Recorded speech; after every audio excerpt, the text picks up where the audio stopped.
Viewers நாங்களுடைய Lakshmi நீங்கள் பார்த்துருக்காது 0 லக்ஷ்மி இந்த video போட எனக்கோட மைண்ட் வைஸ் என்னென்னா போன தடவை எம்என்னோட ப்ரமோவேன்னு தெரிஞ்சு தான் நான் சொன்னேன். ஆனால் அவங்க அன்றைக்கி போடவே இல்லை. ரைட்டு தானே, காத்திருந்து வெயிட் பண்ணி அப்படின்ட்டு இப்போ ஒர்க் மோட் ஆன் அப்படின்ட்டு நம்மளுடைய எடிட்டர் சைட்லேருந்து அப்டேட். இந்த அப்டேட்டை பலவிதமாக யோசிக்கலாம்.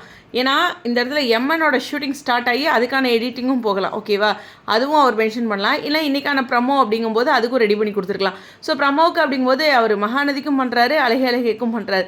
ஸோ அதனால் 2 ப்ரமோவும் இருக்குது. இருந்தாலும் எடிட்டர் சைட்லேருந்து ஒரு பெரிய அப்டேட்டு.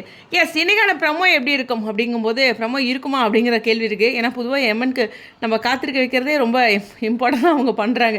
இருந்தாலும் இந்த டான்ஸ் இதெல்லாம் முடிஞ்சதுக்கப்புறம் விஜய் ஒரு எமோஷ்னலாக இருப்பார் இல்லையா. ஸோ காவேரி விஜய் இவங்களுடைய உரையாடல். ஆனால் காவேரி என்ன சொன்னாலும் பெருசாக, நம்ம பிள்ளை வந்து பார்த்திங்கன்னா நம்ம எவ்வளோ பெருசாக நினச்சாலும் ஜஸ்ட் லைக் தட்னே இருக்காங்க. ஓகேவா, அந்த உள்ளே வந்து இன்னும் கொஞ்சம் ஈர்ப்போடு இல்லை, அது காதலோட ஈர்ப்பு. பாப்பா இதுலேயே அம்மா இல்லாமல் இருக்கா அப்படிங்கிற ஒரு வியூவில் தான் இருக்காங்களே ஒழிஞ்சு இன்னும் எனக்கு என்னமோ நெருக்கம் குறைவாக இருக்க மாதிரி இருக்குது. உதாரணத்துக்கு சொன்னால் பாண்டியன் ஸ்டோர்ஸில் சரவணனுக்கு அப்பான ஃபீலே இல்லைன்னு எனக்கு தோணுது. அதே மாதிரி தான் எங்கள் காவேரியும் அவங்க குட்டி காவேரிக்கும் ஒரு பாண்டிங் கொடுத்தாலும் அது ரொம்ப தீவிரமாக கொடுக்க மாட்டேங்கிறாங்கன்னு எனக்குள்ளே இருக்குது. ஸோ அதை எப்படின்னு தெரில, அது ஆக்டிங் வைஸ் அவங்க இவ்வளோ தான் வெளிக்காட்டுறாங்களா இல்லை அவங்க லைட்டாக கொடுக்கணும்னு சொல்கிறாங்களாங்கிறது அந்த கேள்வியோடு இருக்குது.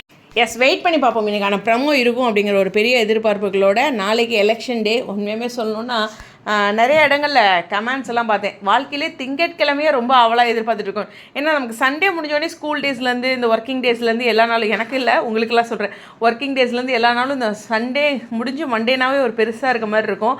பட் இருந்தாலும் இந்த இடத்துல எலெக்ஷனுக்கு எல்லோரும் ரிசல்ட்டுக்கு நிறைய பேர் ஒரு ஆர்வத்தோடு வெயிட் பண்ணிகிட்ருக்கோம். எந்த ஒரு சந்தேகமும் இல்லை. அதே மாதிரி அப்படிங்கும்போது இன்றைக்கான ப்ரமோ நானும் ரொம்ப எதிர்பார்க்குறேன். கதையோட நெக்ஸ்ட் இந்த 6 o'clock ஸ்லாட்டுக்கு ஒரு பவர்ஃபுல்லாக இருக்கும் அப்படின்ட்டு வெயிட் பண்ணி பார்ப்போம்.